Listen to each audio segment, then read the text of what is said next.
અજ્ઞાનતા, અંધવિશ્વાસ અને પાખંડવાદ છે ને, તે જ માણસનો સૌથી મોટો દુશ્મન છે.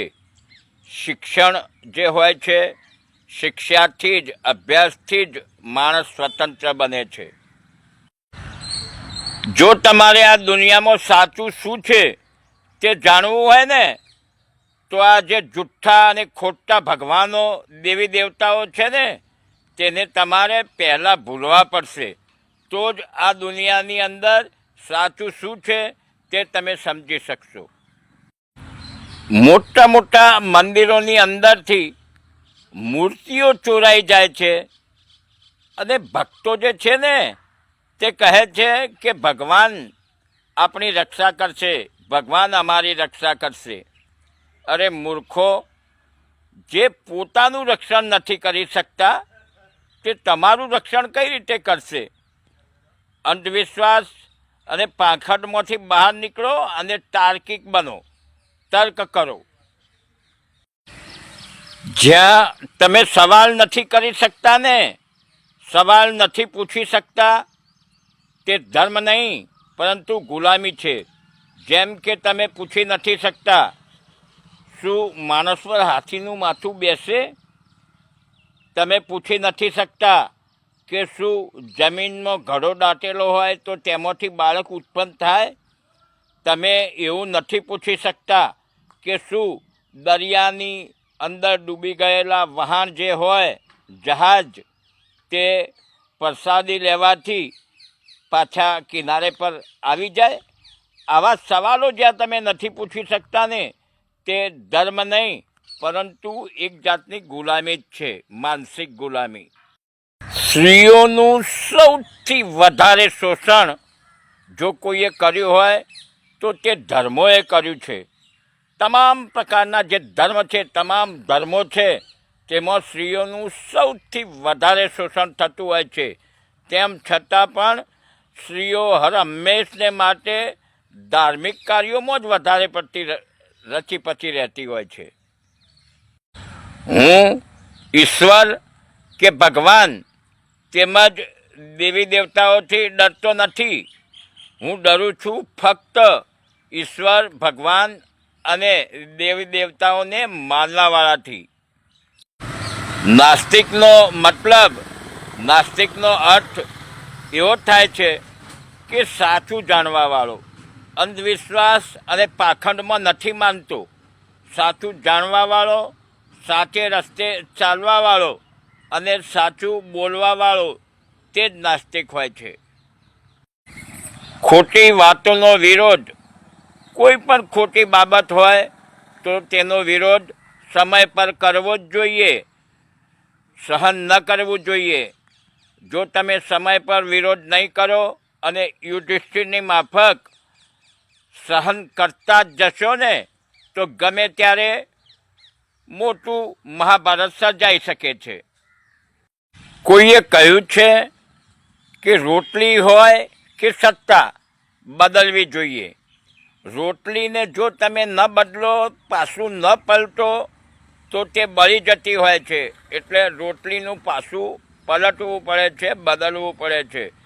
તેવી જ રીતે સત્તા પણ બદલવી પડે છે. સત્તા પણ જો ન બદલાય અને એક જ વ્યક્તિના હાથમાં રહે ને, તો તે અહંકારી બની જાય છે. માટે સત્તા પણ પલટવી પડે છે. આવું લોકોનું માનવું છે. મંદિર છે ને, તે ભગવાનનું ઘર નથી પરંતુ પૂજારીઓની દુકાન છે. ત્યાં ભણેલા ગણેલા અને હોશિયાર તેમજ બેવકૂફ બધા જ જે છે તે વગર કંઈ ખરીદે પૈસા આપીને ચાલ્યા જતા હોય છે. કોઈ પણ કથાવાચક હોય, ક્યારેય કોઈ પણ કથાવાચકે એવું કહ્યું છે કે તમામ માણસો એક છે, તમામ માણસો એક જેવા હોય છે? તે હર હંમેશને માટે કહે છે કે જ્યાં સુધી બ્રાહ્મણો નથી જમતા ને, ત્યાં સુધી સ્વર્ગમાં ગયેલા તમારા જે વડવાઓ છે ને, તે પણ ભૂખ્યા રહે છે. એટલે તમારે હર હંમેશને માટે જો દાન દક્ષિણા કંઈ કરવું હોય તો તમારે બ્રાહ્મણોને જ દાન દક્ષિણા આપવી પડે છે અને તેમની પાસે જ બધી વિધિ કરાવવી પડે છે. કોઈ દિવસ કોઈ કથાકાર એવું નથી કહેતો કે તમામ લોકો એક જેવા છે, તમામ માનવ એક જેવો છે.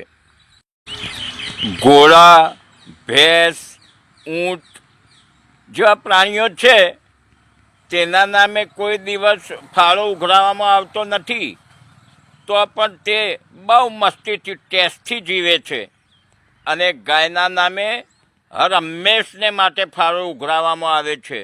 તો પણ તમે જોઈ શકો છો ગાયની દશા કેવી ખરાબ છે. ગાયોની દશા બહુ જ ખરાબ હોય છે.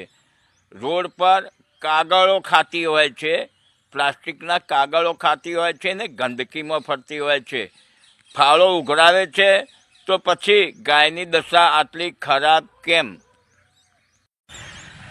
છોકરાનું માથું કાપી નાખ્યું અને પછી જ્યારે ખબર પડી કે આ તો પોતાનો જ છોકરો હતો ત્યારે તેમણે એક હાથીનું માથું કાપી નાખીને છોકરાની ગરદન પર લગાવી દીધું. જો આટલા બધા હોશિયાર હતા, છોકરાની ગરદન પર, માણસની ગરદન પર હાથીનું માથું બેસાડી શકે એટલા હોશિયાર, એટલા સર્જન હતા, તો પછી છોકરાનું કપાયેલું મસ્તક જે હતું ને તે જ પાછું તે છોકરાની ગરદન પર બેસાડી દીધો હોત તો એક હાથીનો જીવ તો બચી જાત ને. તમારું શું કહેવું છે અંધભક્તો આ બાબતમાં? ધર્મની પાસે ધર્મિષ્ઠો, ધર્મગુરુઓ આ બધા છે ને, તેમની પાસે હવાઈ વાતો જ છે. સાબિતી વગરની ખોટી વાતો છે તે આપણી આંખે ઊંધા પાટા બાંધે છે. એટલે હવાઈ વાતોમાં આવશો નહીં. અને વિજ્ઞાને જે હવાઈ જહાજ બનાવ્યું છે ને તેમાં આ હવાઈ વાતો કરવાવાળા ધર્મગુરુઓ સફર કરે છે. તેમાં બેસીને વિદેશોમાં જાય છે અને ત્યાં જઈને પણ લોકોની આંખે ઊંધા પાટા બાંધે છે. દોસ્તો, તમારું ભવિષ્ય ધર્મગ્રંથોમાં નથી, તમારું ભવિષ્ય શિક્ષણમાં છે. માટે ધર્મગ્રંથોમાંથી બહાર નીકળો, હવાઈ વાતોમાંથી બહાર નીકળો અને સ્કૂલો કોલેજોની તરફ આગળ વધો. શિક્ષણ એ જ સૌથી મોટું શસ્ત્ર છે. જો તમે શિક્ષિત બનશો તો પાખંડવાદ અને અંધવિશ્વાસમાંથી બહાર નીકળી શકશો અને આ હવાઈ વાતો કરવાવાળા જે ઠગ છે ને તેમની સામે સવાલ કરી શકશો.